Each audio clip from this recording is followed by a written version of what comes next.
Okay.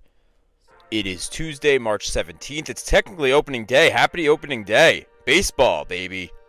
We've got yesterday's slate to cover. We've got a couple of NBA stories. We'll discuss Aaron Rodgers and where we're at with that. This is the Early Game Podcast. Listen to the show in the mornings on your commute, whenever and wherever, so you can be a part of today's sports conversations. Let's go.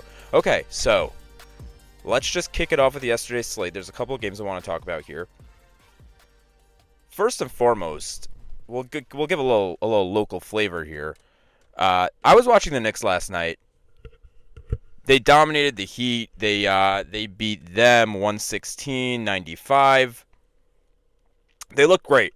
A Jalen Brunson-less Knicks team looked fantastic. Mitch Robinson, who I have criticized in the past for being a square piece for a round hole. You could clip that. He looked great. He looks really nice in the rotation with Karl-Anthony Towns, and I did not think he would, but both players complement one another. First of all, Mitch Robinson was defensively is looking the best he ever has, and he's just back from injury. So if this Knicks team, if they can kind of figure it out here, I think defensively as a unit, they're the 3 seed in the East. If they could figure it out defensively as a unit, and they will get the 3 seed. I mean, unless something goes tragically wrong here in the final stretch. If they can figure it out as a unit, I do think they have what it takes to make some sort of playoff run. I tweeted it last night, and sometimes I engagement farm there. That's, I'm happy to admit that. I said they would beat the Cavs in the 7-game series. I do think that series would be tighter than people think. I think that a Cavs-Knicks series would be a lot tighter than people think. And one of the teams chasing the Knicks here, they're 5 games back, are the Indiana Pacers. And they last night, Obi Toppin had a crazy 3-point shot to beat the Timberwolves 132-130. So a lot of games last night, a couple of games last night that kind of illustrate what's going on here in the East. Cleveland and Boston's already clinched playoff spots, and only Oklahoma City has in the West.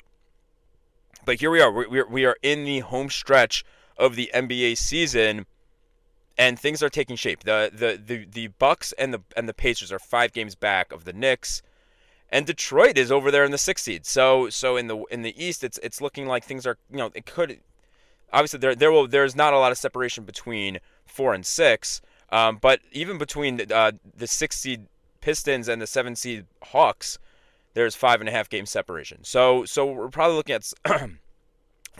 at some sort of iteration of the Bucks, Pacers, Pistons as the 4, 5, and 6 in the East. And in the West, there's also a not a lot of separation between the 2 and the 5 seeds, right? So you have the Rockets.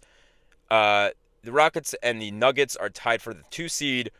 Only a game back of those two are the Lakers and the Grizzlies for the 4 and 5. So things still have what to be sorted out in the West. We kind of have a good idea of what's going to happen in the East. Moving on to the NHL. So the Devils beat the Blue Jackets last night. Both teams fighting for playoff spots. Devils beat the Blue Jackets 2-1. So the Devils currently sit in the 3 seed of the Metro, and they have a 3-point lead. That 3-point lead wild card wise on the Ottawa Senators, and the Rangers right now hold the 2nd wild card spot, but the Canadians are have 2 less games played. So here we are in both the NHL and the NBA. Things are taking shape. The playoffs are really right around the corner, and it's a very fun time of year come April time. But we are in the home stretch of the NBA and the NHL seasons. I'm excited to discuss playoffs for those 2 sports. Right as we start discussing baseball is about to be here. I'm gonna do division previews and then award predictions over the next couple days for baseball. So that's a programming note. We'll do division previews for the next 6 episodes, and then it'll coincide with the opening day, and on the same day as whatever the last division preview is, I will give awards previews. Okay, we have a lot to get to here today. And by the way, also, I mean, I didn't even mention this. It is the first day of March Madness. That is madness. And I guess I will. I didn't plan on speaking about this, but so the matchups today for the first four, we have St. Francis against Alabama State. Those are two 16 seeds, and then we have North UNC against San Diego State. Those are 11 seeds. And the discourse yesterday about UNC making it over West Virginia was astounding. And there were a lot of conspiracies. How did UNC make it in? That they have today, it's corrupt, blah, blah, blah, blah, blah. I love it. It was great. It was great watching those clips yesterday. I don't know so much about, I'm not such a, I wouldn't say I'm a college basketball expert here. It seemed like the arguments against UNC making it in were pretty glaring. From what I saw, they have a 1-15 record against quad 1 teams. That that doesn't seem like, and they lost to a quad 3 team also. So it does not. There's something seems awry here for North Carolina, for UNC, but it's the first day of March Madness. The real first day of March Madness. We've got opening day coming around the corner next week. Real opening day coming around the corner next week. We'll get to the game that's going on right now. Baseball is actually being played as I speak to you. I'm actually recording this a little bit later than I normally do, and so let's see. We've got 0-0, top of the second, first and second for the Dodgers. I'm sure that is moot whenever you're listening to this. But yeah, it is a wild time in sports. Yesterday was a dull day, but today there's just going to be a lot going on. Okay, let's move on to the NFL. And I teased this. Aaron Rodgers is still not signed. And frankly, he does not need to sign. I was thinking about this over the last couple of days. I thought that he was more of a domino. In sports free agency, we have dominoes, and we just have kind of random pieces, random marbles just there rolling around. And so I thought that Aaron Rodgers was going to be more of a domino, where even regardless of position, and not even regardless of position, I was somewhat shocked that Geno got traded. I was shocked that Sam Darnold signed before Aaron Rodgers signed. So he's not a domino. Nobody's really waiting, except besides for Russell Wilson, nobody's really waiting on Aaron Rodgers, frankly.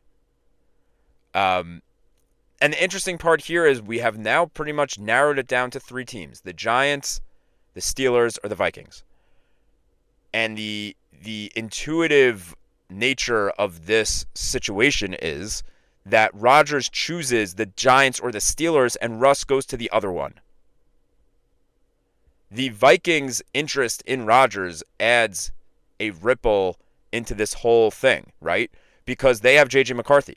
So if they don't sign Rodgers, they will likely go to McCarthy. And if they don't go to McCarthy, they will clearly feel comfortable going to a lesser quarterback, Jameis Winston, maybe. They will feel comfortable going to a lesser quarterback than the two, Rodgers and Russell Wilson. So again, the intuitive thing here is for the Giants or the Steelers to sign Rodgers.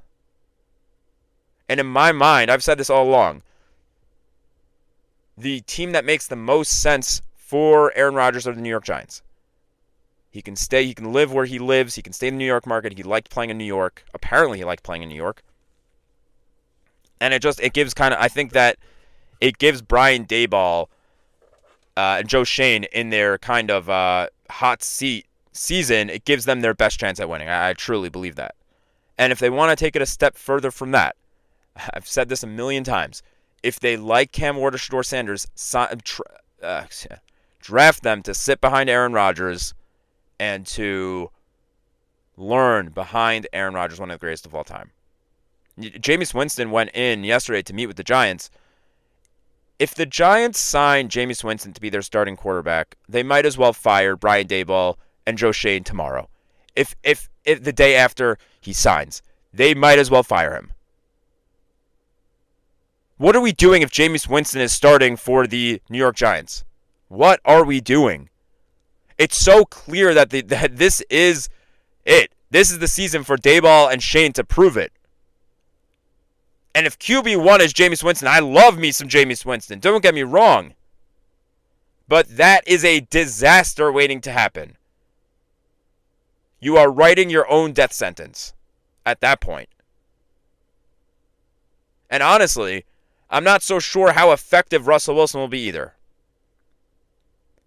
Whatever the odds are on Daboll and Shane being fired after the season, kind of how things are going down, how things are playing out, how the situation is playing itself out, it does not seem so bright. The future doesn't seem so bright for those two characters with the Giants. It just doesn't.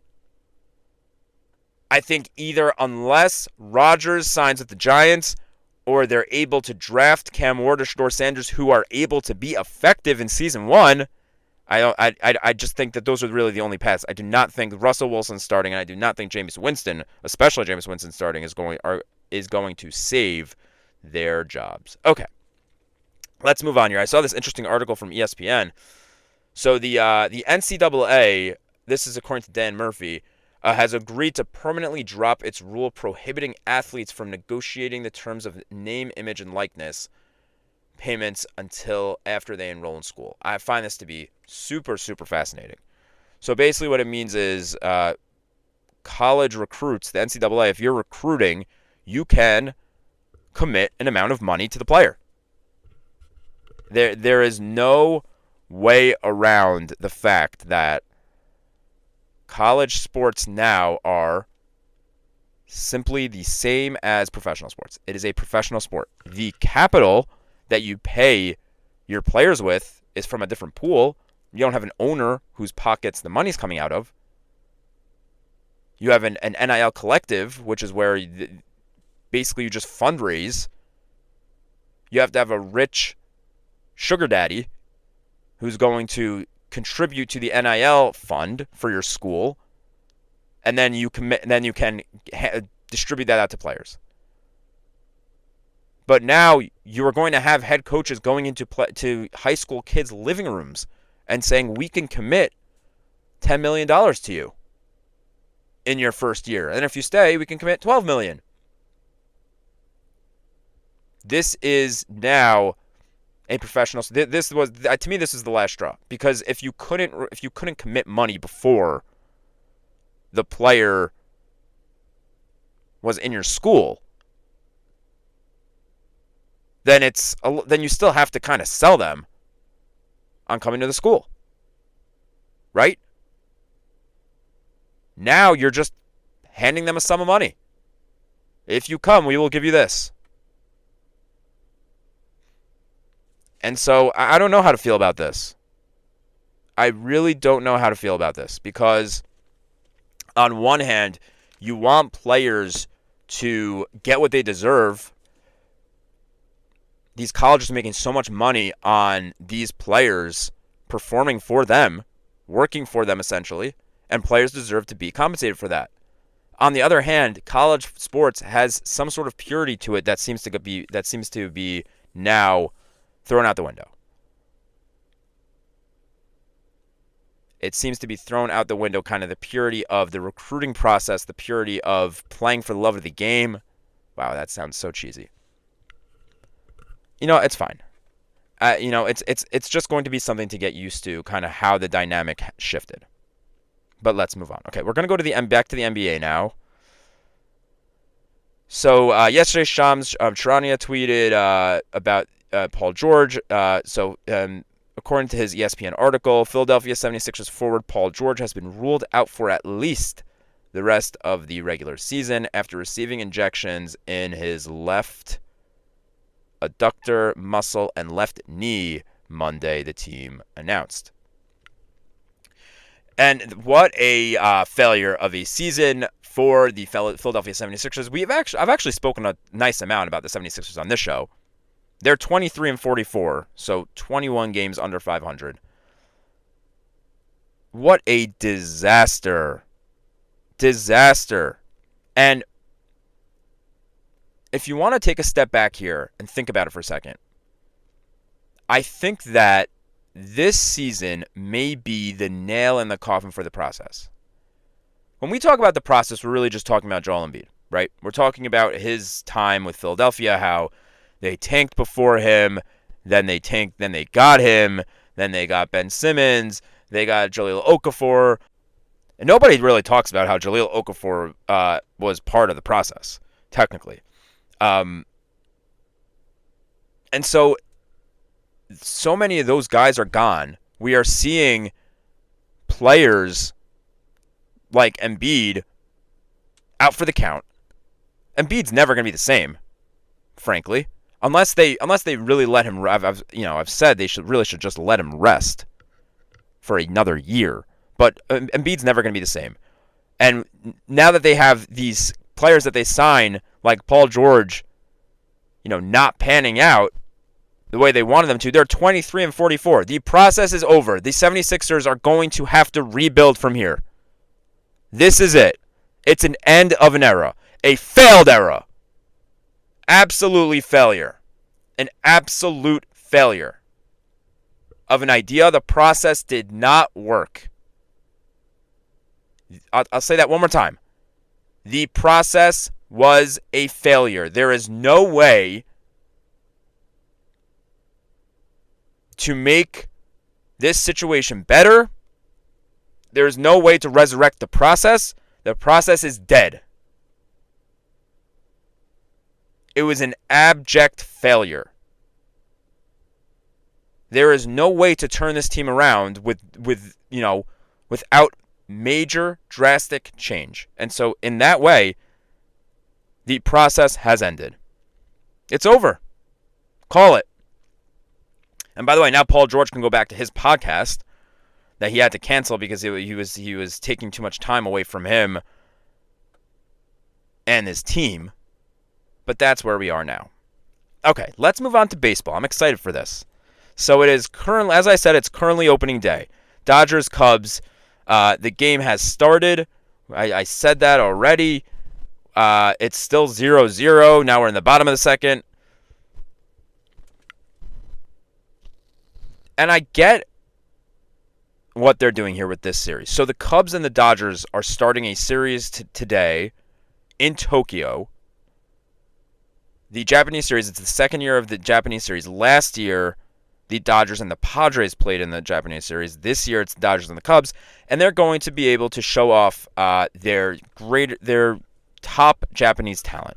So they get to have Shohei Ohtani play. They got to have Yoshinobu Yamamoto play. Roki Sasaki plays for the Dodgers. And they have Shota Imanaga for the Cubs, who was last year's really breakout star in the NL. He would have been more consideration for Rookie of the Year if Paul Skeens didn't exist. They have Seiya Suzuki also with the Cubs. So a lot of Japanese stars are on display. And I get what Major League Baseball is trying to do. They're trying to grow their game. They're trying to engage Japanese fans in their game and to follow the past superstars of Japanese baseball that are now playing for major leagues in America. I get it. But this thing is such a dumb way to start the baseball regular season. It just is.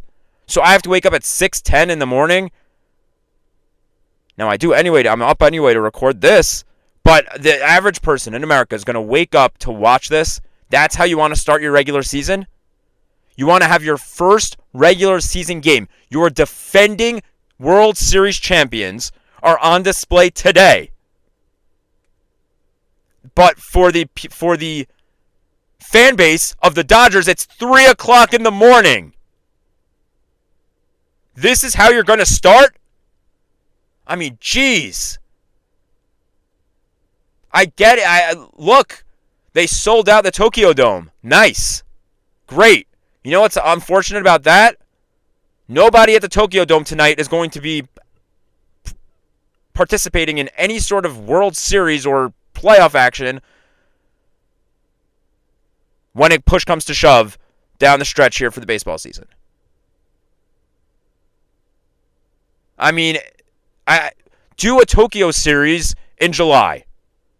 Is it so necessary to start the season a week? It just feels wrong, first of all, to start the season a week early as it is. And I couldn't stand last year when the Mets were chasing the Padres, and I had to always calculate for the 3 more games minimum that the Padres played than the Mets. And again, I don't want to wake up at 6 o'clock to watch the first baseball game. Why should I miss? The first baseball game should be an 8 o'clock game that everybody could watch. I mean, this is just absurd. I can't stand it. It's just it's dumb business. It's a dumb way of doing things.